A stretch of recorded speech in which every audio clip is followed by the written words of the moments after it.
Ola, que tal, como están? Benvidos unha semana máis a este live que segue dedicando as semanas previas ás eleccións europeas do día 25 a coñecer os candidatos galegos nestes comicios e as propostas que defenden dende as súas formacións. Hoxe a quenda de José Blanco, número 10 da candidatura do Partido Socialista. Señor Blanco, moitísimas grazas por estar unha vez máis connosco.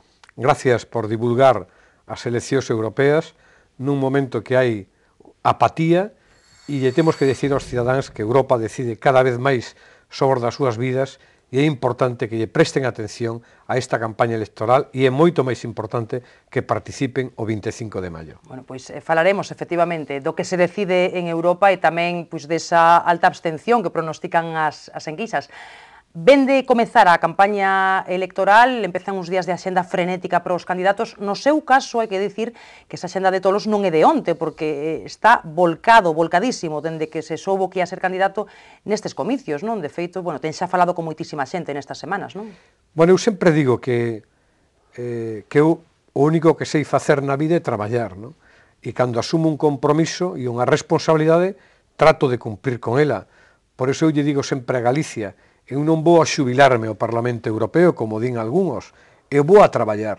É que algúns van a xubilarse ao Parlamento Europeo. Sí, pero eu non son desos, estou traballando intensamente na campaña electoral e vou a traballar dende o primeiro día como parlamentario europeo. De feito, xa estou traballando en iniciativas que presentarei de Galicia no Parlamento Europeo dende o primeiro minuto, porque creo que esa é a nosa responsabilidade.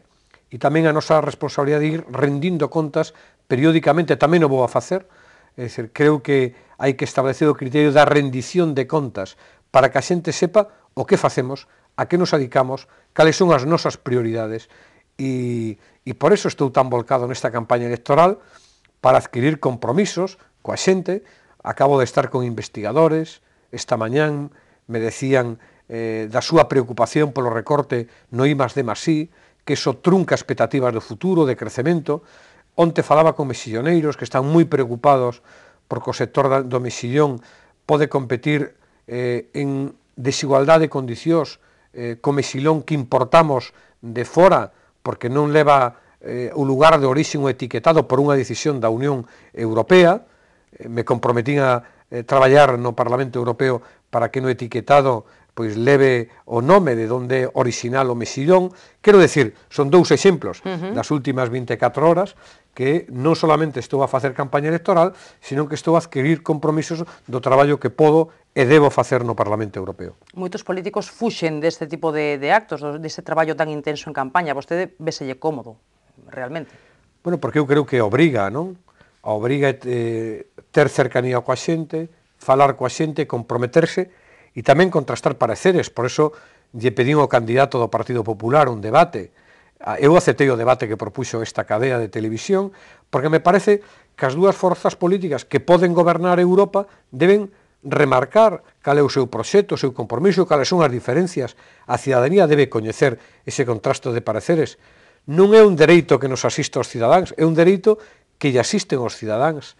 Non é un dereito que nos asista aos políticos, é un dereito que lle asisten aos cidadáns e nese sentido, pois eu aínda teño a confianza de que o candidato do Partido Popular acepte dous os debates que señan necesarios, desde logo un neste emisora. Bueno, veremos que pasa, efectivamente, así o propuxo Correo Televisión, como fai tantas veces pendente destas contendas electorais. Bueno, en todo caso, fala vostede de Francisco Millambón, candidato galego do PP. El dice hai uns días que efectivamente non é moi coñecido entre a cidadanía galega e entoaba o mea culpa, non? E facía propósito de enmenda, pero dicía unha frase que a mí me chamou a atención, dicía que el non é un político de pasarela. Vostede, José Blanco, si é, entón, un político de pasarela, porque parecía que a alusión ia por vostede. Bueno, eu son un político comprometido, que dou conta do traballo que fago, que procuro relacionarme coa sociedade só non se pode relacionar a través dos medios de comunicación, a través da rede, a xente ten que saber o que facemos. Eu onte lle decía a Francisco Millán que ele é un gran desconocido, pero tamén o seu traballo é desconocido, e que, polo tanto, a xente pode sacar conclusións que a veces non son certeiras, porque un pode facer un bon traballo e pode ser desconocido.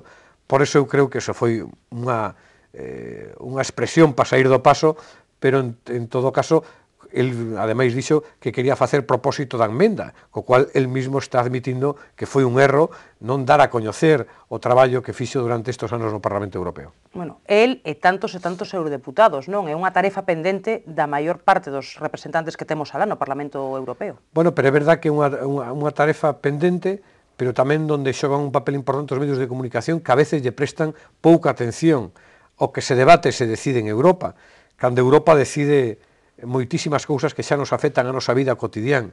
Por lo tanto, ese papel témolo que xogar todos os medios de comunicación, pero tamén unha presencia máis activa. Eu, dende logo, teño a previsión de abrir unha oficina permanente en Galicia para que todos os galegos sepan un lugar donde poden ter un contacto directo co eurodiputado galego do Partido Socialista.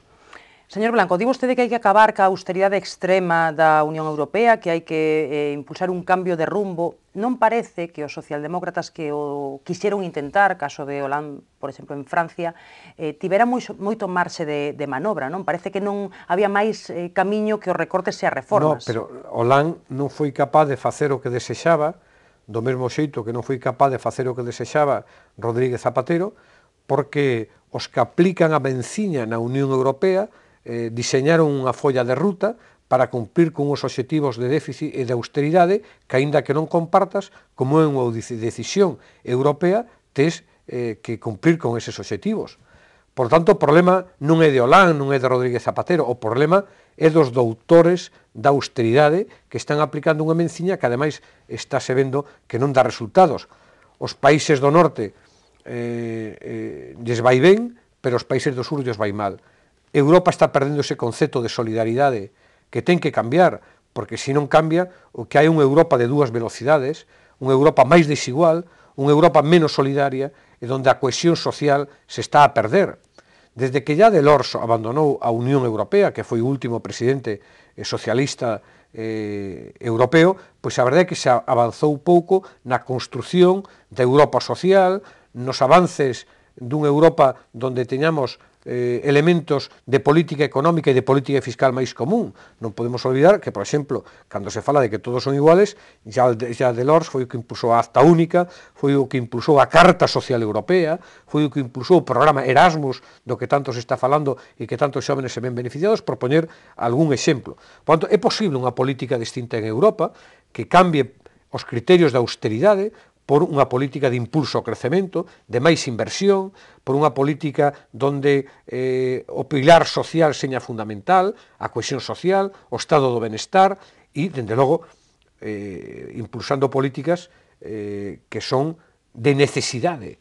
Non pode a Unión Europea quedarse de maus cruzadas co problema de desemprego que hai no conxunto de Europa, pero singularmente en países como España. Non pode quedarse cruzada o lugar do mundo donde hai un maior benestar descolgada dun problema que é as bolsas de pobreza que xa hai en Europa, de pobreza, de exclusión, etc. Hai que construir outra Europa e para iso hai que facer outras prioridades e hai que decir, ademais, de onde se poden acadar os recursos que se necesitan. En Europa cada ano se perde 1 billón de euros, 1 billón con B de blanco, diñeiro que está circulando en negro e que pode ser blanco. Na Unión Europea perdes 1 billón de euros polo fraude fiscal. Un combate decisivo contra o fraude fiscal, contra os paraísos fiscales, un imposto sobre as transaccións financeiras, un imposto sobre as grandes fortunas. Neste proceso de crise en Europa se dá unha paradoxa. Hai moita máis desigualdade, moita máis pobreza, moita máis exclusión, pero a riqueza se concentra en menos maus. Hai moitos que o pasan moi mal e hai uns poucos que se viron beneficiados desta crise. Pois eses poucos teñen que ter un grande imposto europeo para contribuir e para pagar as consecuencias da crise. Os doutores da austeridade, como os definía vostede, están por diante nas enquisas. Como se explica iso? Bueno, vostede que é tan experto en ler enquisas. Vamos a ver. Vamos a falar a nivel europeo e a nivel galego. A nivel europeo, as últimas enquisas que se coñecen, os socialdemócratas de Martín Schulz están 4 puntos por diante dos populares. a última encuesta que fixo pública o Parlamento Europeo. Non coñezco outra, se hai outra destas últimas 24 horas. Algúnha outra aí por aí circulando. Bueno, pero eu non a coñezco. En España, hoxe conocemos a enquisa do CIS. A enquisa do CIS dice que en voto directo estamos empatados, que en voto directo máis simpatía o Partido Socialista está por diante, e que na cociña que fai o CIS, que a fai sobre todo polo recordo de voto, variable que eu nunca teño en conta cando interpreto xa as enquisas, dice que está o PP por diante. Bueno, eu creo que neste momento hai un empate técnico, vámoslo deixar así, dende a miña opinión. E o que hai é un gran descontento coas políticas do PP, do goberno do PP. A inmensa maioría dos cidadáns non as comparten. Si toda a xente que está descontenta coas políticas do PP, que quere cambiar a política da austeridade polo investimento, a política da precariedade por emprego de calidade, a política dos recortes por unha política social máis amplia, si todos os que están descontentos. O día 25, en lugar de quedarse na casa, porque a abstención non cambia gobernos, nin cambia maiorías, si todos esos votan por un cambio de rumbo en Europa, o Partido Socialista ganará en España e en Europa. Esa enquisa da que fala vostede do CIS, do Centro de Investigacións Sociolóxicas, tamén di que prácticamente a metade dos que teñen decidido ir votar o día 25 non saben a quen van a apoiar, non? Que é moi chamativo. Sí, dice eso, efectivamente, por eso eu lle estaba explicando que hai unha gran bolsa de cidadáns que non saben todavía quen van a votar, pero que todos mostran un gran descontento coa situación económica, coa situación social de España. O descontento, polo tanto, é co goberno que neste momento está ao frente do país. Por eso eu decía que si todos os descontentos, ou unha maioría dos descontentos, unha maioría dos indignados, votan, pois ao final habrá un cambio e o Partido Socialista gañará estas eleccións. Bueno, se votan o Partido Socialista, porque hai outras opcións de esquerdas tamén que propoñen outra Europa. Sí, pero a xente xa sabe que en Europa só habrá cambio se os socialdemócratas son maioritarios. E se non habrá cambio. Pode haber en Europa voces testimoniales que berren moito, pero eu non quero ser unha voz testimonial en Bruselas. Eu quero ser unha voz galega que teña a capacidade de influir nunha nova maioría para cambiar as cousas. Eu non me conformo con berrar na esquina do Parlamento. Eu quero cambiar as cousas para que os cidadáns lle vaya mellor, para facer outra política. Por iso me presento ás eleccións. E para cambiar as cousas ten que haber un cambio de maiorías. E para que haxa un cambio de maiorías hai que votar a socios que poden propiciar ese cambio de maiorías. Pois o que din esas voces testimoniais das que vostede fala é que ao final, nas grandes decisións, PP e PSOE están de acordo. Non é verdade iso. Que votan no mesmo sentido moitas veces, con moita frecuencia. Bueno, eu saquei a estadística, o 60% das votacións que se producen no Parlamento Europeo, Izquierda Unida, por falar dunha opción distinto ao Partido Socialista, o 60% das ocasións votaron co Partido Popular Europeo. Nos o 70%, por tanto a diferencia é mínima, porque moitas das decisións que se adoptan no Parlamento, se un solamente mira o contador, pois son decisións de carácter técnico, non de carácter político. E nas grandes decisións políticas, pois evidentemente hai grandes diferencias e se está poñendo de manifesto día a día. Eu sempre poño exemplos. Non é o mismo Jacques Delors, que impulsou a Carta Social Europea e o programa Erasmus, por poñer un exemplo, que Durão Barroso, o actual presidente popular, que está impulsando unha folla de ruta de recortes que está sendo moi prexudicial para os países do sur, entre eles para España. Ou non era o mismo, por poñer un exemplo nacional, Ernest Lluch, que fixo a Lei General de Sanidade, que garantizou o carácter universal da sanidade para todos e gratuita, que a actual ministra Ana Mato, que esgotou, rematou con ese carácter universal da lei, modificando a lei, e ademais xa obliga a pagar por determinados medicamentos, por determinados tratamentos. Por tanto, non son o mismo os que impulsan os dereitos sociales, o estado de benestar, que quen está restringindo e debilitando o estado de benestar. Bueno, nesa enquesada que falábamos, tamén se nos di que Lidia Senra, candidata número 5 da lista da Esquerda Plural, a representante de Anova, a candidata da marca AGE, por entendérmonos, vai obter escaño, e que Ana Miranda, candidata do BNG, pois terá oportunidade de exercer durante un tempo como eurodeputada, porque esa alianza de Bloque e Bildu pois obterá un representante.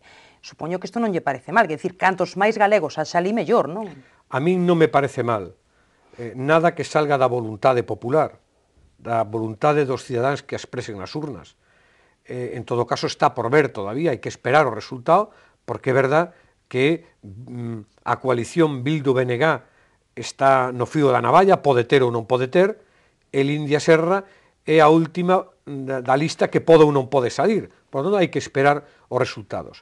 En todo caso, cal é o meu compromiso? O meu compromiso é que debemos facer un esforzo, os que sexamos elexidos eurodiputados, para tratar de facer un lobby galego en Bruselas para defender aqueles intereses comuns na Unión Europea que afectan os galegos. Por lo tanto, vámoslo a ver o día 25 de maio. E eu, en todo caso, si as forzas políticas que concurren ás eleccións denominadas de esquerda non acadan representación parlamentaria, eu non teño inconvinte en periódicamente intercambiar pareceres con el para tratar tamén de que a súa expresión poida ter un oco no Parlamento Europeo na medida que podamos compartir sensibilidades e opinións. Non teño esa dificultade porque sempre me parece que é bon escoitar a cidadanía e, por tanto, tamén é bon escoitar outras voces da esquerda que non acadaran representación parlamentaria e que me parece que ese diálogo fluido, dende logo, pola miña parte, estou disposto a telo. Tanto unha como a outra, que estiveron sentadas nesa cadeira en anteriores semanas este mesmo programa, dicían que cando houbo que deixar a Galicia tirada, PP e PSOE fixeron os dous por igual. Que lle responde vostede? Bueno, ese é un latiguillo que se utiliza para facer unha descalificación xenérica sin que logo non se concrete en nada. Dende logo, compromiso con Galicia, leccións para min ningunha.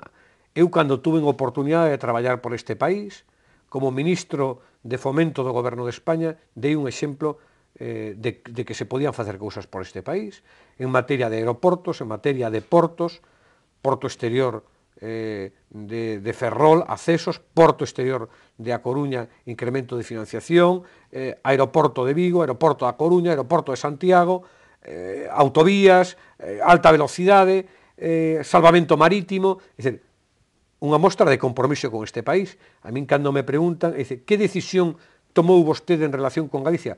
Priorizar a inversión de infraestructuras en Galicia. Foi a época da maior inversión da historia e, por lo tanto, aí están. Por lo tanto, compromiso con Galicia, o que máis. Pero eu non quero ter un compromiso con Galicia testimonial. Eu podo levar plantexamentos ao Parlamento Europeo que, se non se aproban, pois non valen para nada.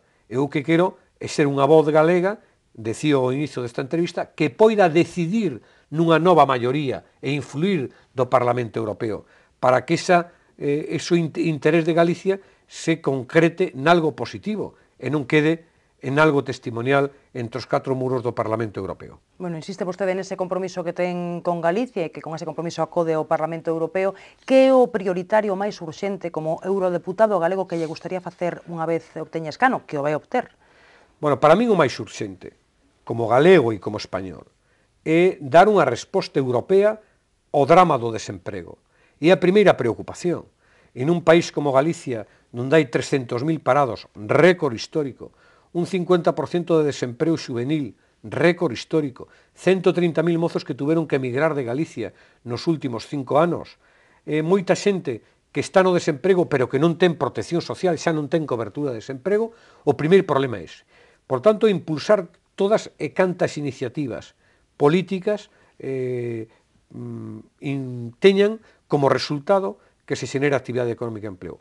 O programa de garantía xuvenil, un programa europeo que hai que triplicar os recursos para que todos os mozos menores de 30 anos teñan unha oportunidade, a ampliación do Fondo Social Europeo para preparar a xente maior de 45 anos que está no desemprego para que poida engancharse ao emprego, o cambiar a política de crédito do Banco Central Europeo e tamén impulsar a través do Banco Europeo de Inversións para que o crédito chegue ás pequenas e medianas empresas que son as que xeneran actividade económica. En Galicia, nos últimos 5 anos, pecháronse 8.000 pequenas e medianas empresas.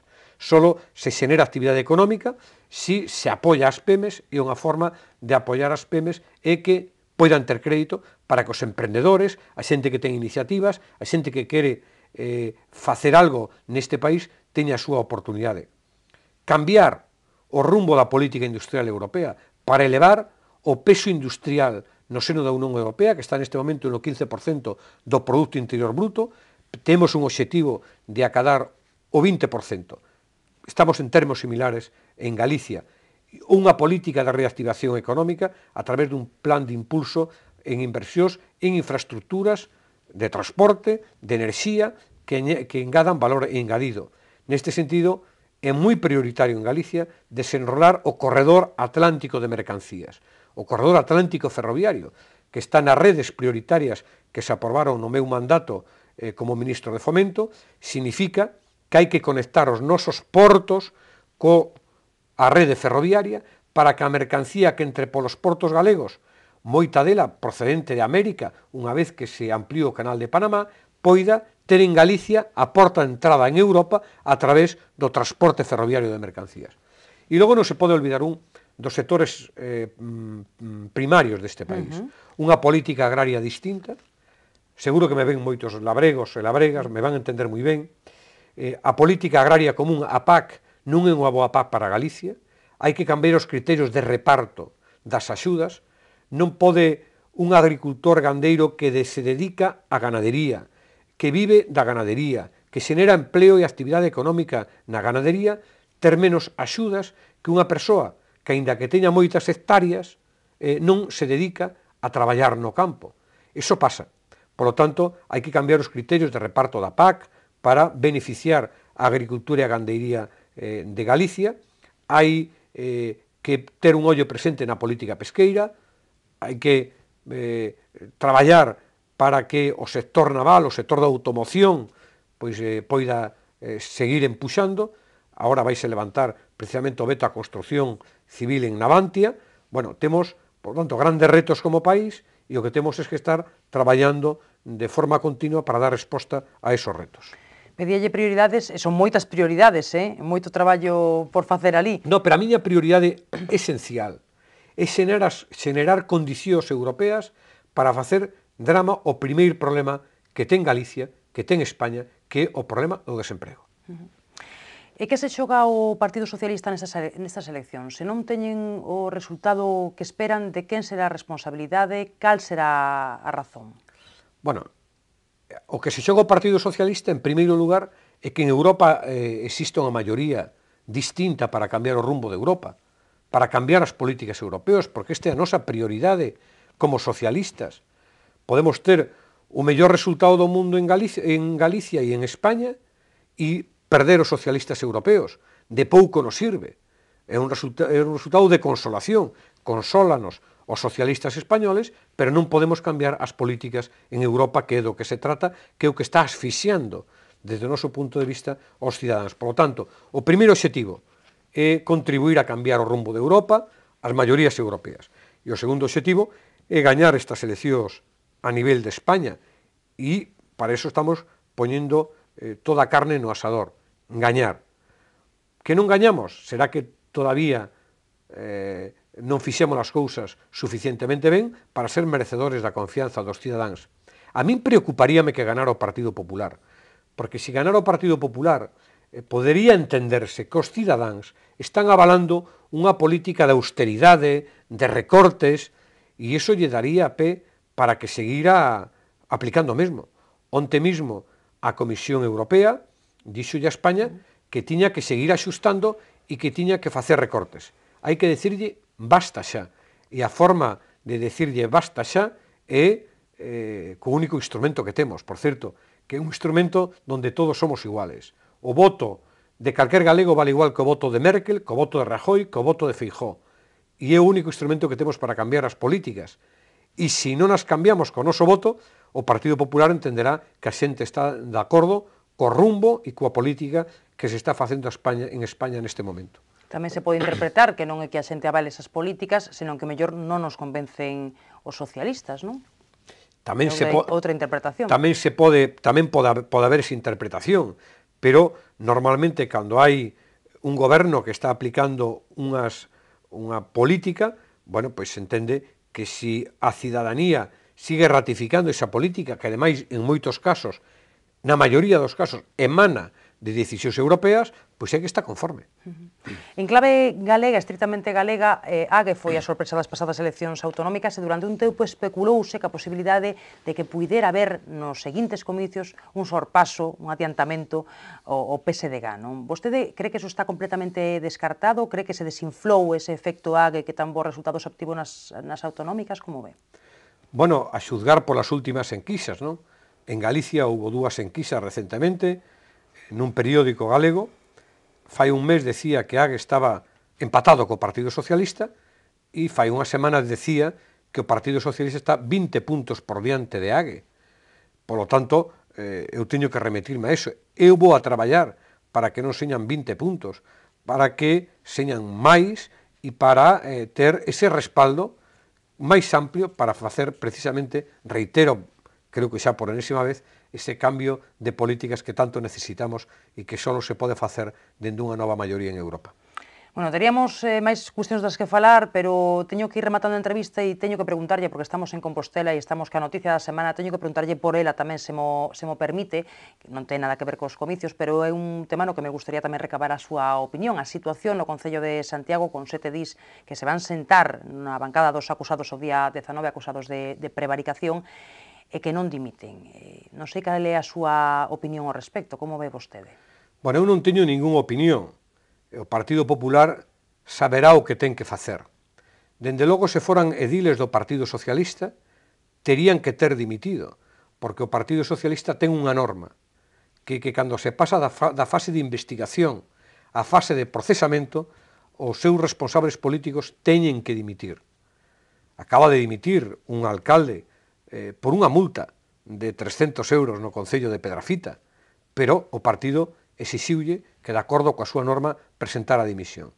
Por lo tanto, nós temos unhas normas claras e o que me gustaría, salindo xa deste tema, é que houbera unhas normas comuns para todos, porque iso devolvería confianza da ciudadanía ante a política.